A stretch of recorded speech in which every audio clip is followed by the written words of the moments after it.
other many results from many other groups from lattice QCD. These two plots are related with the pion mass. Here, other this other result with the Nambuyo-Nalacinho model, and these other results with the linear sigma model coupled to quarks. Sorry. So there are a lot of results or analysis about this pole mass, right? So now our group, and I forgot to mention that this work is in collaboration with Alejandro, Ana, Ricardo, Christian, and Renato that is not here. Now we are interested in trying to understand or see what is the behavior of the screening mass in the case of the neutral pion as a function of the magnetic field. There are two results, very recent papers that appears in the last year and this year. This is a result from the lattice QCD computation. This is a result from the Nambuyo-Nalacinho model, where, this plot didn't show exactly what happened at t equals 0, right? But we can see more or less what happened if we assume the systematics of this behavior, right? That maybe at t equal to 0, we will observe a decreasing behavior of this screening mass as a function of the magnetic field, right? And in the case of the Nambuyo-Nalacinho model, they showed what happened at 0 temperature. And if I remember very well, there are two kinds of curves. One is this green curve or green dots, where this group shows how the screening mass changes as a function of the magnetic field. We observe an increasing behavior, and they as well show another curve that now is a decreasing behavior. The difference between these two curves is in the second one, they include effective, not effective, magnetic effects in this coupling constant, this capital G that appear in the Nambuyo-Nalacinho, and in that case, they observe this decreasing behavior, right? That is the difference between these two curves. So only because the idea is try to remember what is the meaning of this screening mass for the people that maybe don't remember very well. This is a slide from these textbooks. Actually, we understand this screening mass as the scale that gives us the information how the Coulomb potential is modified due to the that we have many other particles around the particles that produce that electric field. So at the end, we observe that the Coulomb potential that in principle in vacuum, in classical mechanics, we have 1/r behavior. We have now another term, okay, an exponential term that is, which exponent is minus the Debye mass times the distance, right? That means that if this is a finite value, of course, we have like a fastest decreasing behavior of this potential as a consequence to take in account all of these particles around the one that produce the electric field, right? Other way to see this is in this first expression, the relation dispersion is modified when we include that information of the interaction of the particles around this one, the one that appears in the middle in this picture. And with that information, we can include these screening effects in our theory. Of course, this is a self-energy that can be computed at any order in perturbation theory, okay? Today, I will present results only with one loop computations, okay? We can compute more loops, but, well, today I will show almost all the Feynman diagrams are related with the one loop correction, right? So if we can find what is the Debye mass or the screening mass, we need to solve this new relation dispersion. Yeah, we have here the zero component of the four momentum. We have the other three components of the momentum, and we include this self-energy, right? For example, in QED, we have this contribution, right? Is the modification or the first correction to the polarization tensor of this photon.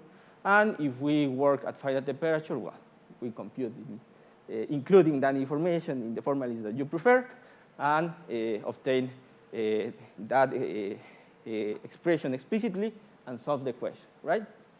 If we want to do the same thing when we work at finite magnetic field, actually we have to solve the same equation, but including all the new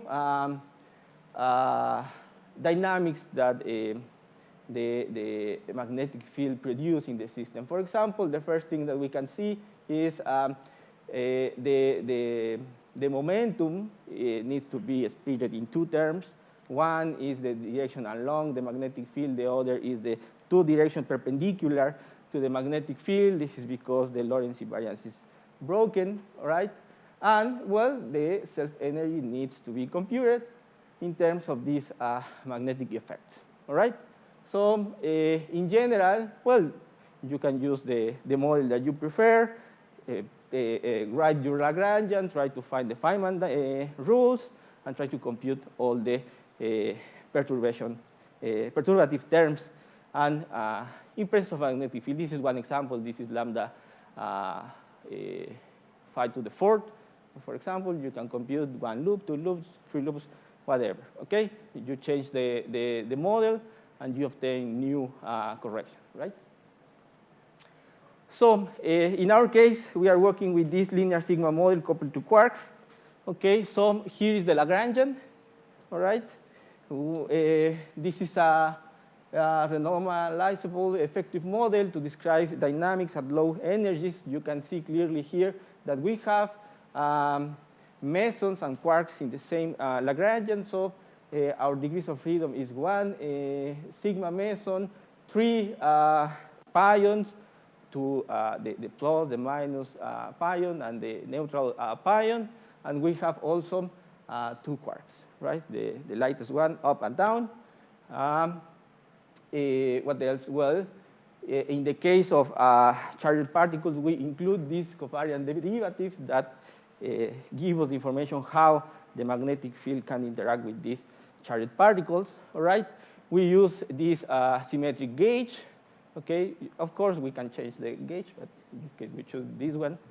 And in order to allow the spontaneous symmetry breaking, because this is the main feature of this Lagrangian compared with QCD, is try to reproduce this effect of the spontaneous symmetry breaking. We do this shift, sigma plus V, and we obtain this kind of potential that is more or less the same, or is the same shape of this Higgs potential, for example, where we know that the vacuum expectation value is different from 0, right?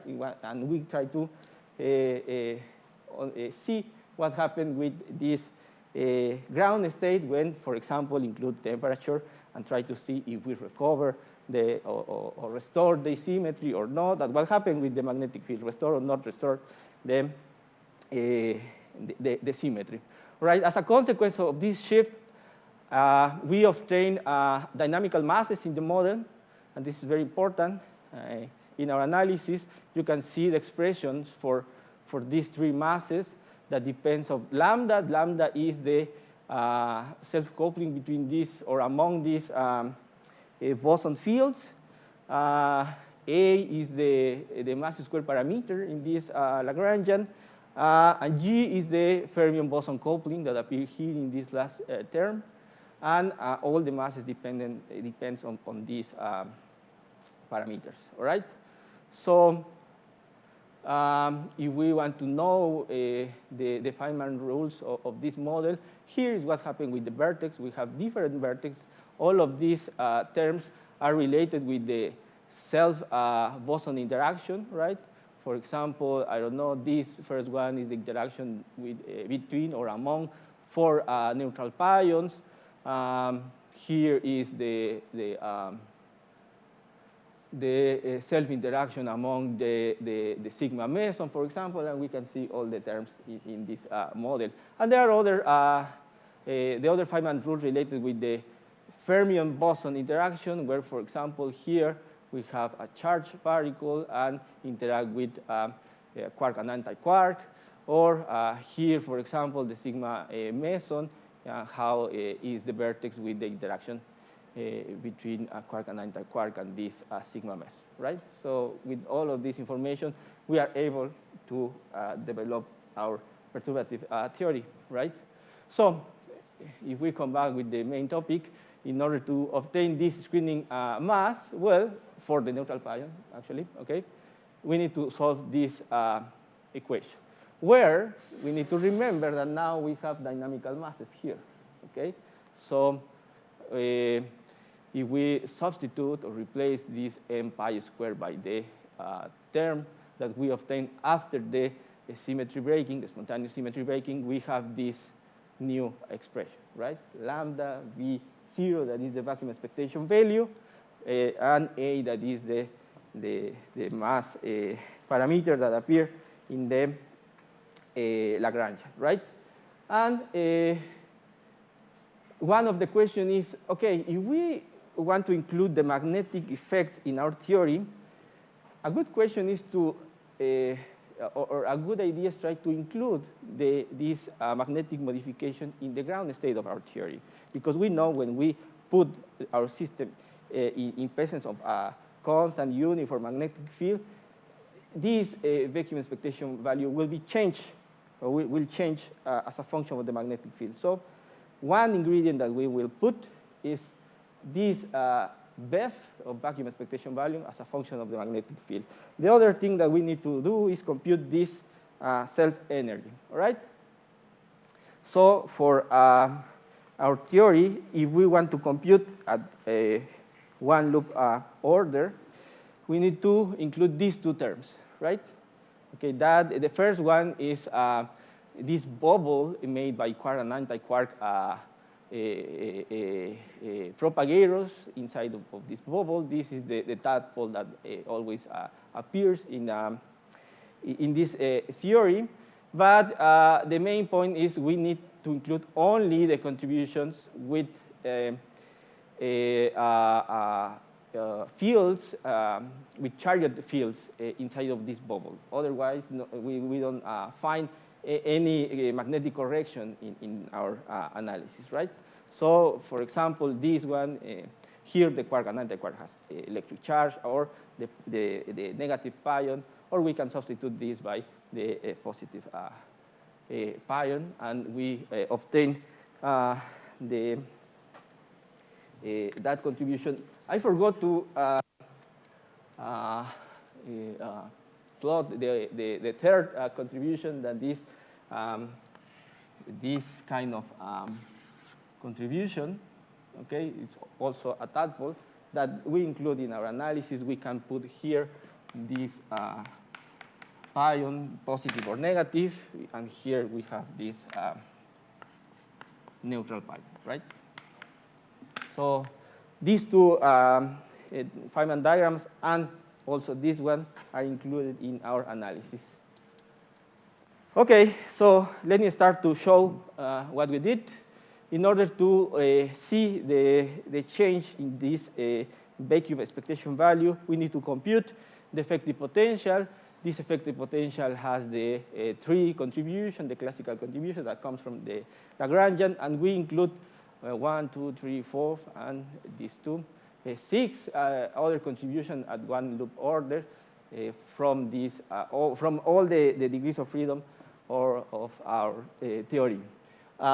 Here are the expression for both contributions, the bosonic one and the fermion one. You replace V by pi plus, pi minus, pi 0, or sigma.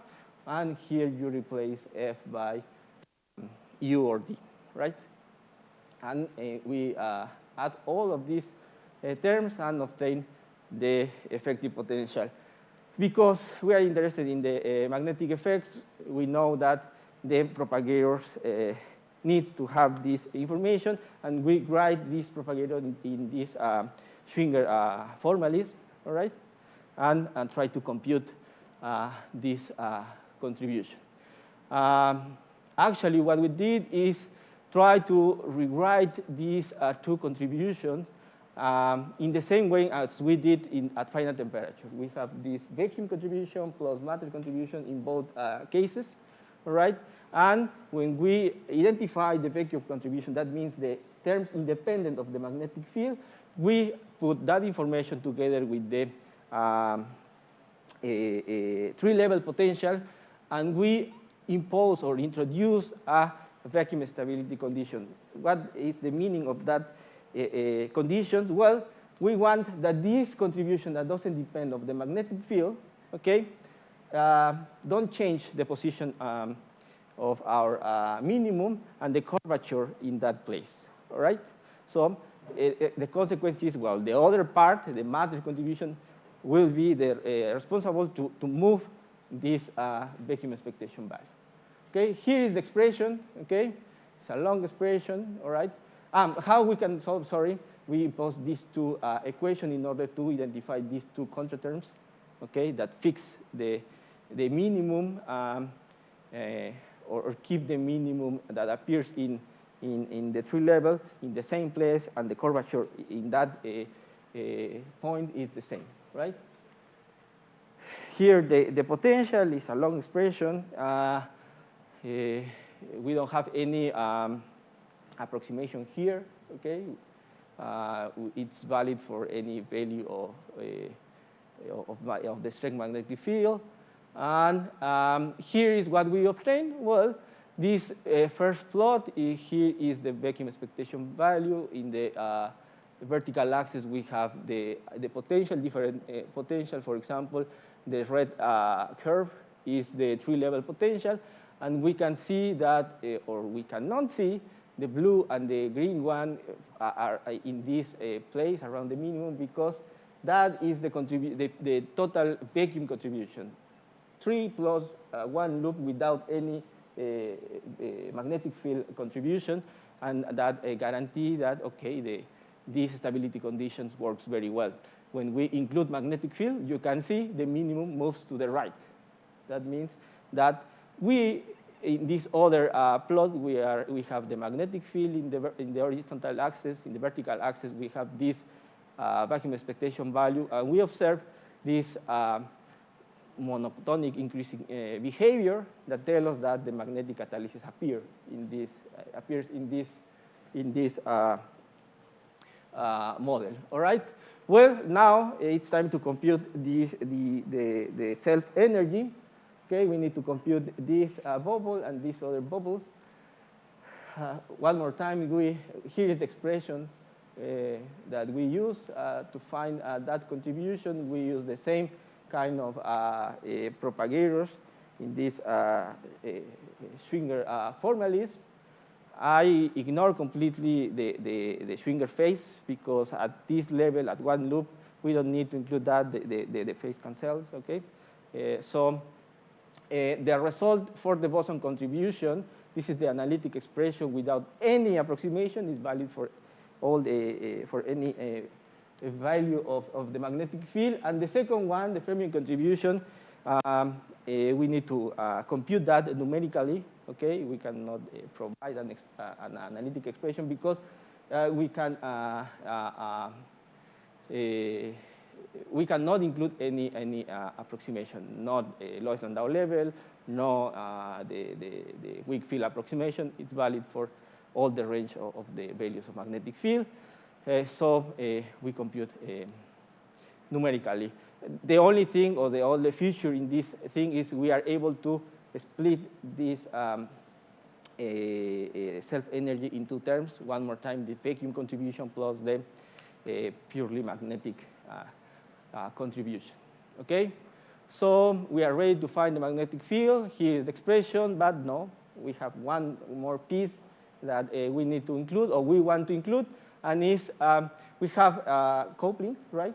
In our theory, we will modify or include the one-loop corrections to these couplings in order to have this effective couplings as a function of the magnetic field. Here appears the Feynman diagram that we need to compute. And here you can see the expression, okay? So the expression for this one loop correction to the lambda coupling, and here these three expressions together provides the correction to the G coupling, all right? How looks like the behavior of this coupling as a function of the magnetic field? They both have a decreasing behavior as a function of the magnetic field, okay? And well, yeah, now we have all the terms in order to compute this screening mass. But before to show the final results, let me say something about the relation between these two effective models, the Nambuyo-Nalaseño model and the linear sigma model. Well, our expression that we need to solve, you can see, is this dispersion relation, dispersion relation. But when we put the zero component of our moment equal to 0, and we try to solve for these P perpendicular or P trees, we can choose which one we need to analyze or we want to analyze. And if we rewrite this expression, you can see how it looks like this second term. If this piece is finite, okay, at the end, inside of this self-energy, I have a G squared term, okay? We have two vertices in our self-energy. Here, one vertex here, one vertex here is proportional to G, both of them. And if I factorize that G squared and only put this new self-energy inside without this G squared, we have this expression. And look, when the people works in the Nambuyo-Nalaseño model using this random phase approximation, where, as I understand, there are many experts here and can say something about, the 4-point vertex, we can do this correction and see how it looks like this series is like a geometrical series that has this diagrammatically representation, but at the end they obtain this equation, and this is like a propagator for a meson, right? And if we want to obtain the pole mass or the screening mass, we need to solve the expression that appears in the denominator, right? That is this expression, and seems that there are some connection between these two terms, and if we identify that G squared divided by this term, it's like a form factor, and we can relate with this capital letter G that appears in the Nambuyo-Nalaseño model. Here, the results, actually, we obtain this curve, for example, when we put P3 equal to 0, and we analyze what happened with the P perpendicular component. We observe this behavior. We have a decreasing behavior. We found a minimum, and after that, we have an increasing behavior, right? This is for one set of parameters. Okay, two different set of parameters. We change lambda and G that both are free in our theory, the free parameters that we need to fix. And actually, I will write the values of the input that we use in order to have these values. Here is what happened with the other option when P perpendicular is equal to 0. We observe more or less the same behavior. And here is, for example, a comparison between this screening mass, the perpendicular screening mass, compared with the parallel mass when we have this set of parameters, or when we have this set of parameters. I need to finish, but let me write the values that we use in order to have these results. When we write or choose lambda equal to 15 and G equal to 3.4, we have m pi equal to 140 MeVs, m sigma is equal to 523 MeVs, and V0 is equal to F pi equal to 92 MeVs. And when we have lambda equal to 14 and the same G, actually this is the same. This mass changes now is 506 MeVs, and the fermion mass or the quark mass is 312 MeV for both cases. That is the set of parameters that we use in order to have these results. That parameters are fixed in vacuum, okay? And well, let me say something. You remember what happened with the results in the lattice QCD computation and the Jambuyo-Nalasinho? They observed like a decreasing behavior at a stable region, right? After some 1.5 GeV squares, and we observed this increasing behavior. Could be the reason that we observe these different behaviors is something that Norberto mentioned. We need to include maybe this mixing flavor, right, in order to include more contributions, and maybe that can help us to find the same behavior as lattice QCD and the Jambuyo-Nalasinho model. Okay, that's all. Thank you so much. We have time for maybe 2 questions. So thank you for the talk. I would have several questions, but then I'll ask 2, and maybe you can allow for at least one more. So one thing is that you said several times that you're covering the entire range, so there's no approximation and so on. Can you recover the zero field limit? I mean, B equals a 0. Yeah. Yeah, I had the impression that several of your expressions blow up, right? They have divergences. All the expression that I show is without this vacuum contribution. I write only without this? Without the vacuum contribution, without this independent term. So you're saying if you include counter terms and stuff like that, there will be no divergence for 0B? Yeah. Because several of your expressions we have diverged, but with these counter terms, we can find that we don't have any dependence of this renormalization scale. That is the thing. Yeah, I'm not even talking about renormalization scale. I mean, your plots diverge at 0B, and this comes from the expressions that have log of m squared over EB. Yeah, right? that is the term that is included in these vacuum terms, and 1 over epsilon plus this logarithm, and when we regularize. So the plots here are incomplete yet? It's incomplete. That part I remove with this prescription that we can stabilize the Okay, vacuum. The second question is kind of related. It's also a little technical. So you have large coupling constants, right? So the linear sigma model, since like nuclear physics and stuff, had this problem. So if you want to do many loops, you may have convergence problems, and you may have running problems and so on. Can you comment on that, please? Yes. It's true that the values that we use in order to find the correct values in vacuum for this coupling constant are large. But always, all of these terms are multiplied by other terms. For example, lambda is divided by 4 or factorial 4, right? Yeah, but lambda is 15.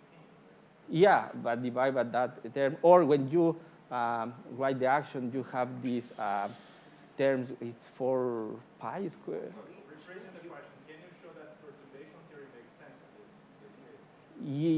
Yeah, we can show that if we rewrite our parameter where we use to express this perturbation theory, it's possible to find that we can cut the series safely. Yeah. Okay. Thank you. Just a last question. Could you go back to the previous transparency? Sure.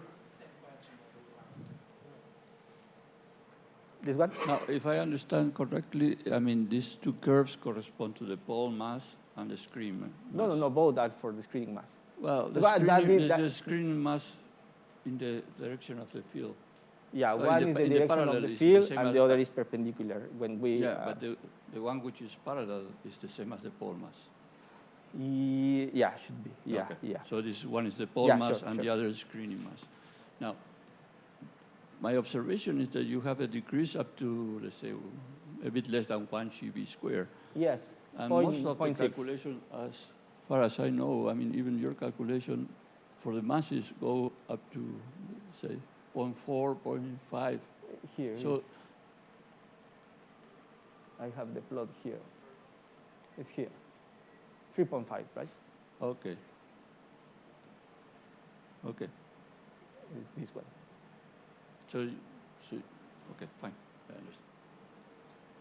We are on time. Please thank the speaker again.